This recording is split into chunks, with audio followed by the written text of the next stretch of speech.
Puerta de Santa Lucia means main gate of the wall. It was used for the American tank emergency entrance because Japanese was living inside the Intramuros and American was entering here the American tank. Augustinian monasteries, House of the Nuns and House of the Priests. On the right side, that is the replica old president in the Philippines. It's the what? Oh, that one? It's the wall of presidents? Oh, yeah.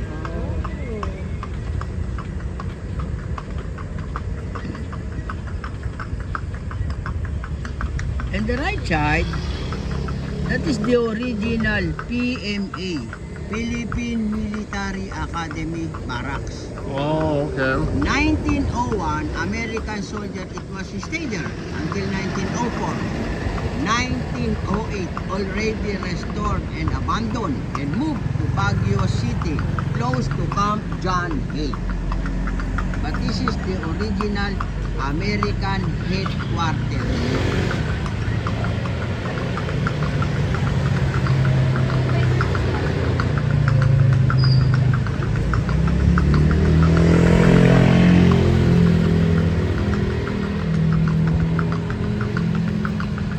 Part of the wall already rebuilt. President Arroyo time. So this is a new one.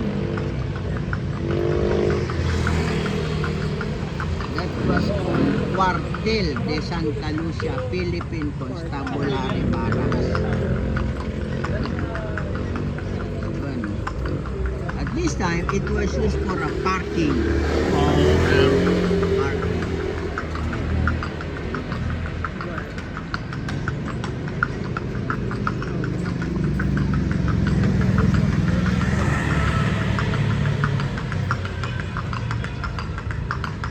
The next street, that was called MacArthur Headquarters at the top of the wall, that one. Oh, really? Yeah, Okay. General Douglas MacArthur, he was taught in the Philippines, I will return instead of I shall return. I will be sure, I shall not sure.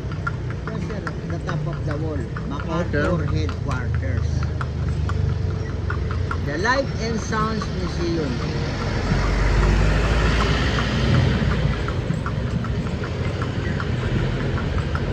And the City College of Manila, College of Medicine. Or scholarship or a study now, pay later, government.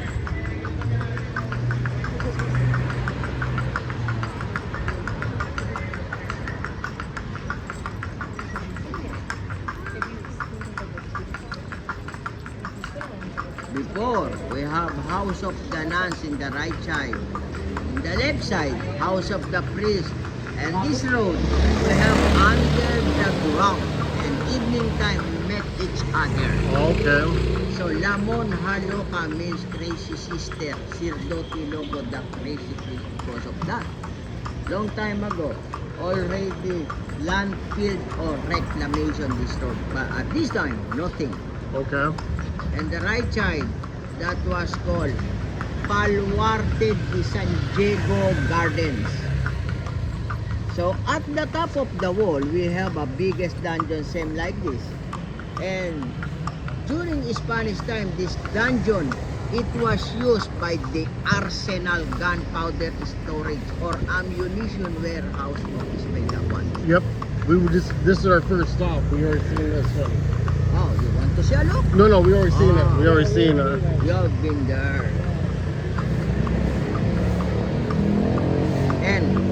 And behind the bars, that was called Japanese cannon. Yes. Yes. Japanese cannon. At the position of this gun, look at the point, straight ahead to American Embassy. Oh, really? Oh, yeah. Oh, all right. So, Muralla, name of wall, not name of street. Name of the wall. Yeah, because Intramuros name by Spanish, that one, meaning intra, within the wall. Moro Muslim are including to Chinese pirate, that is the enemy of Spain, and that is the mural, name of wall. Because Spanish time outside the wall, surrounded by fort or water, no land, just only landfill or reclamation long time ago.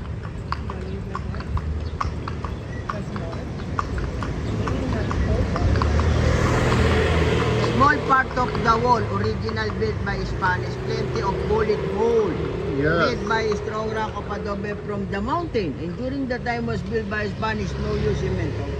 It was used by egg white and mud with molasses. With molasses, that's crazy. Yeah.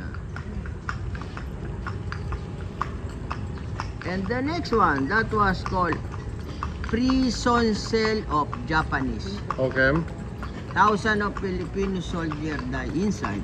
Really? Torture, atrocities by the water and dropped by handcuff.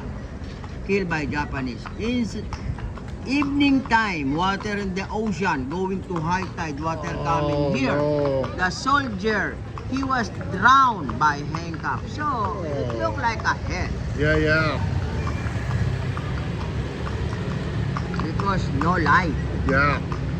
Because of the high tide to come up and drown them, in the huh? evening time. Oh, evening time. no. This is the front of university. Okay. City College of Manila for scholar.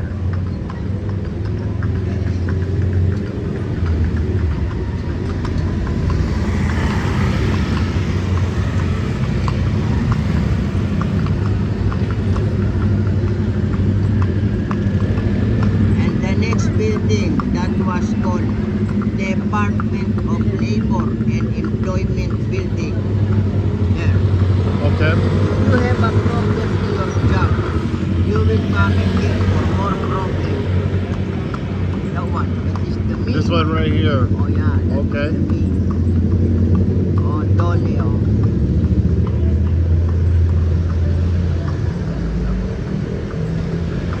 Only original, structural. But the building, this is not original built by Spanish because we have cement. Okay. And the next building, that was called Manila Bulletin Newspaper Printing Press Building. That one. This one right in front of us? The next one. Oh, that okay. one.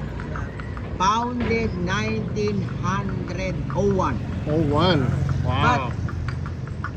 This is not oldest newspaper in the Philippines because founded 1901. The oldest, Manila Times. Okay. Founded 1898.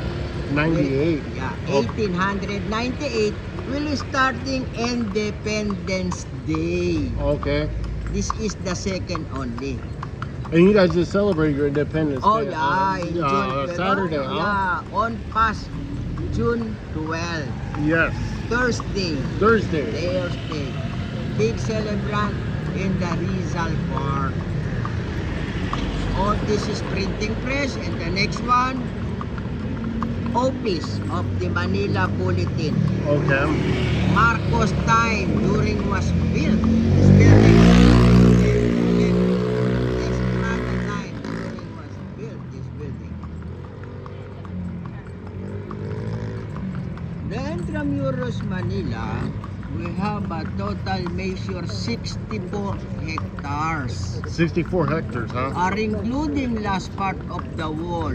Okay. Fort Santiago, the main territory of Spanish. Oh, okay. So, compared to the Great Wall of China, just only small.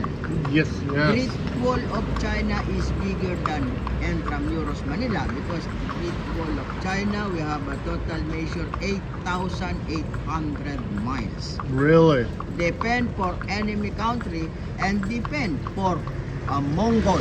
Yes. But in Intramuros, depend only for the water and depend for the Chinese pirate and Moros Muslims. Oh, So not so big, only small and not so taller. And at the top of the wall, really thick. Yeah. Really thick set. But because of a long time ago, because of the earthquake and the typhoon and the Second World War Japanese bombing, the big part of this wall already broken and totally lost. Oh. Now already rebuilt. Okay. This is not When did it been rebuilt? Imelda Marcos line. Okay. Imelda Marcos line. Marcos, 20-year service in the Philippines for president. 1966 to 86, if you remember the Civil War, Yes. 1986, 20 years. Only one president, powerful. Gotcha. At this time, presidential son, the president of the Philippines. Before senior, at this time junior. Okay. The right side, that was called Baluarte de Dilao. That is the garrison of Spain. So at the top of the wall, surrounded by Golden biggest canyon of Spanish. Because Spanish different compared to Japanese cannon. Spanish cannon, it was used by the gunpowder, cannonball, and fire. Okay. So it's really old. But Japanese gun, it was used by a small bullet. It looked like a missile. Really strong Yes. compared to Cause more Spanish. damage. Oh yeah. Yeah. You may look, sir. Nice. No, we can keep it going. You guys want to talk, or you guys want to keep it running? You mean here? And you're out there? Yeah.